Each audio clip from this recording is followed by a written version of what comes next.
Imagine it's 2008 and Tesla is unveiling a Roadster, a sleek electric car that doesn't ask you to compromise. It's fast, luxurious, and surprise, doesn't cost much more than a comparable sports car. So Tesla didn't market it as a green vehicle with a hefty price tag to save the planet. Instead, it sold status, performance, and design while quietly slipping in a climate solution.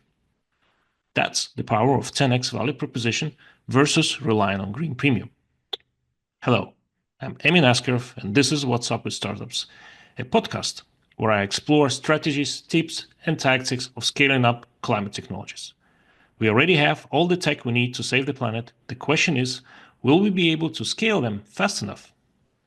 This is another solo episode of my podcast, and today I want to talk about the difference between green premiums and 10x value proposition from the point of view of scaling up your startup.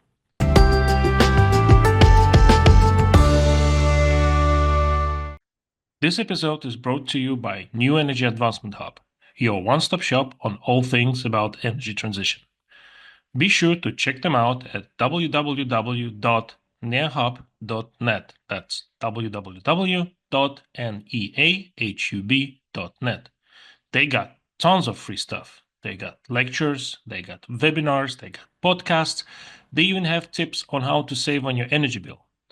So if you're in need of innovative research, immersive training, and dynamic ecosystem development necessary to drive your energy transition, be sure to check out www.neahub.net. Check it out.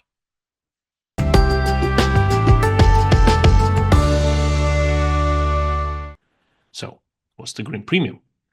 The term green premium was coined by Bill Gates in his great book, How to Avoid the Climate Disaster. You can read the review of the book on my blog if you haven't read the book already. So, the green premium charges extra for being environmentally friendly. Basically, we rely on customers' willingness to pay more to do the right thing. The reality is that it's an added cost, and most people wouldn't like to pay the added costs, unless, of course, they are required to do so by the government. A good example would be solar and wind energy past couple of decades. Their prices were often fixed in so-called power purchase agreements. And these prices were several orders of magnitude higher than the prices from conventional energy sources like coal and gas. Of course, it did not last for long. Now, why relying on green premiums may get you some government grants and niche investors but won't allow you to scale? There are a couple of things here. Well, first of all, investors are getting wary of green premiums. Most see them as a crutch rather than strengths. The second is that customers resist paying green premiums. Most of the customers of clean tech startups are businesses, and businesses don't want to spend more, especially if this product or service providing the same utility as the one they're already using, but is green. The exception is, of course, if the government forces them to. Like, for example, in case of carbon border adjustment mechanism, when there is a carbon tax, and then you have to go and make your steel green in some way, for example, by using green hydrogen. But those cases are limited. And speaking of limited things, it's a limited market. I mean, some companies and people may be willing to pay the green premium. They may be willing to pay to do the right thing. But that will always be niche. That will never scale for mass adoption. So your investors are first and foremost looking for that scaling, for that mass adoption, especially the VCs who are all about 10x, 100x scale up factor. So even if you have a green premium at the moment, you can get by with that in your lab scale or your prototype or demo stage, but after your first of a kind project, to scale, you need to address much wider market, and that market will not look kindly to green premiums. So let's get back to solar and wind energy. They didn't start to truly scale because they were green. They scale because they became the cheapest and the fastest to deploy energy source. So if green premium doesn't get you investors, and doesn't let you to scale up, what does? Well, a good old 10x value proposition does. What it is, if your product or service offers a 10 times better performance, costs, or experience than existing products, then you have it. Now, customers will flock to it because it solves a problem or enhances the life in the businesses in a clear and undeniable way. Change is hard for everybody, and we have a cognitive bias to avoid losses rather to gain something.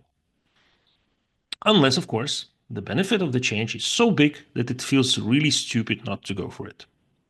So Tesla succeeded because it's understood the fundamental truth. People don't buy products just because they're green. They buy them because they're better.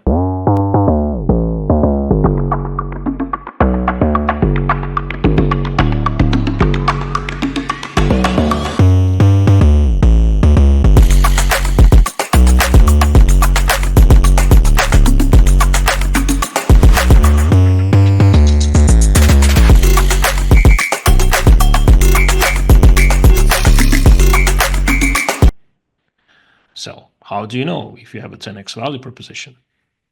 So first, check status. Does your product elevate your customer position or prestige? Does it make them feel more important or belonging to some group? So Tesla nailed this by making EV a luxury symbol. And Leonardo DiCaprio ditched his Prius the moment Roadster became available. Now, second, check if your product enhances safety. Can it make customers feel safer or more secure? Example could be technologies and business models that allow customers in business to avoid capex spending. Think of energy as a service or manufacturing as a service business model that allow customers to get what they want, but without the upfront cost of the capital expenditure. Another would be something like insurance, which would, for example, introduce a technology that would be disaster-proof or which help to avoid some kind of natural calamities. And in this case, higher price would be looked upon not as a cost, but rather as insurance. And the final one is simple. Wealth. It's basic. Does your product deliver 10x financial returns for a customer? Climate tech would usually mean cost savings, like really big cost savings, or a completely new market opportunity, which have been missed before. Now, your cost savings have to be really big, because I've seen a lot of startups offering 30% cost savings that got nowhere. Now, the good news, your product does not have to deliver 10x value proposition on all three, status, safety, and wealth. You can really focus on just one and deliver your 10x value there. And if you can, you have a scalable value proposition. So what would it be? Green premium or 10x value proposition? If your climate tech startup leans heavily on the green premiums, rethink your strategy. Find where you can deliver the 10x value, either status, safety, or wealth, and double down on that. That's how you will attract the mainstream customers and secure investor confidence and achieve scale. Thank you very much for listening to this episode of What's Up with Startups. Make sure you like, share, and subscribe to this podcast on YouTube and Spotify. Also, follow me on LinkedIn, Facebook, Instagram, and X or Twitter for more clean tech scale-up content. Good luck.